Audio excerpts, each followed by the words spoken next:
Hello everybody, so today we're going to be doing question 6 from the 2015 AP. This is a two-part question, and some topics that it covers include periodic trends, including the ionic radius, acids and bases, as well as aqueous reactions. So the question gives us a table with 4 ionic compounds as well as their melting points. A student learns that ionic compounds have significant covalent character when a cation has a polarizing effect on a large anion. As a result, the student hypothesizes that salts composed of small cations and large anions should have relatively low melting points. So if we go back to the first sentence, it says that ionic compounds have significant covalent character when a cation has a polarizing effect on a large anion. If this polarizing effect refers to the pull that the cation will have on the anion's electrons, because the electrons will be repelled from the negative side to the positive side that the cation has. The student hypothesizes that salts composed of small cations and large anions should have relatively low melting points. So the first question asks to select 2 compounds from the table and explain how the data supports the student's hypothesis. So in order to do that, we would need to observe the sizes in the compounds. In order to do that, we would need to remember the trends that we see in the periodic table. The size increases as you go down a column as the shells increase. So that would mean lithium, sodium, potassium is the order from smallest to largest, and iodine would be larger than fluorine. Based on those observations, we can analyze each compound with their cations and their anions. So lithium iodide has a small cation and a large anion. So this is the compound that the student's hypothesis refers to. Potassium iodide has a large cation and a large anion. Lithium fluoride has a small cation and a small anion. Sodium fluoride has a large cation and a small anion. So we see that lithium iodide has the lowest melting point, as it's the compound that the student's hypothesis is referring to with the small cation and the large anion. This shows that the student's hypothesis can be supported by the data. In order to answer the question, we would need to compare sodium iodide and the size of its cations and its anions to the other compounds, cations and anions, and show that they have higher melting points than lithium iodide. So the first comparison we can make is lithium iodide and potassium iodide. Lithium iodide has a small cation and a large anion. Potassium iodide compares by having a large cation and a large anion. It has a higher melting point, supporting the student's hypothesis. Lithium iodide and lithium fluoride.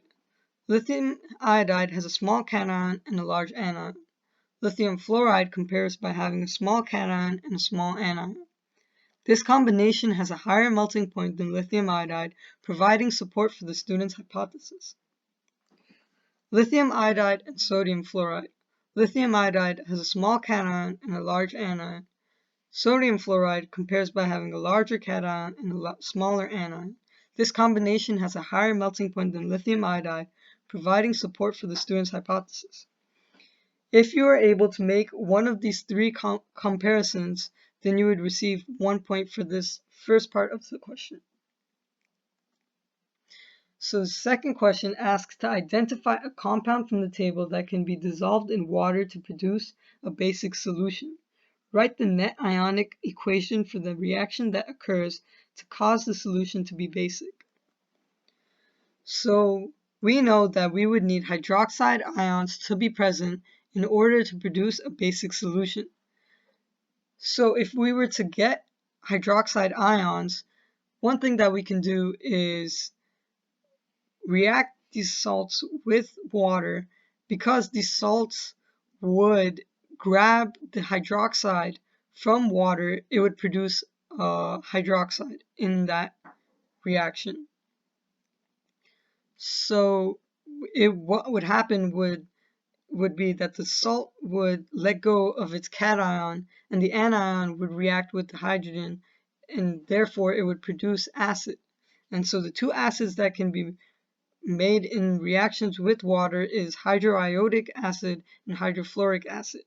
Hydroiodic acid is a strong acid, whereas hydrofluoric acid is a weak acid. We can look at their electronegativities to remember why this is. The electronegativity increases as you go up columns on the periodic table.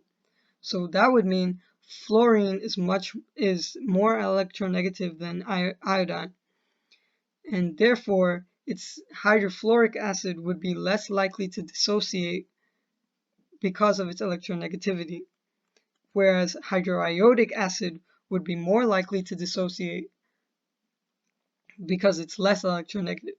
So that would mean that hydroiodic acid would be less likely created, which is what we want.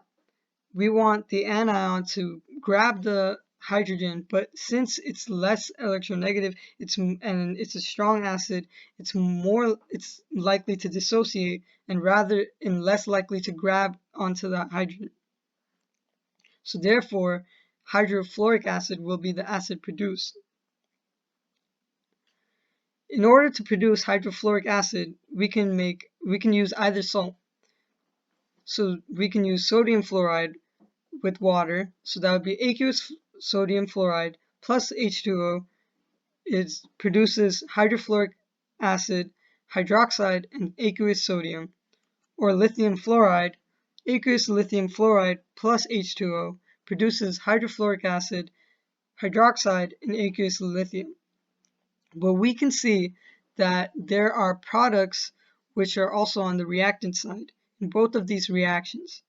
So in order to have the net ionic reaction, we need to eliminate these products that we also see on the reactants.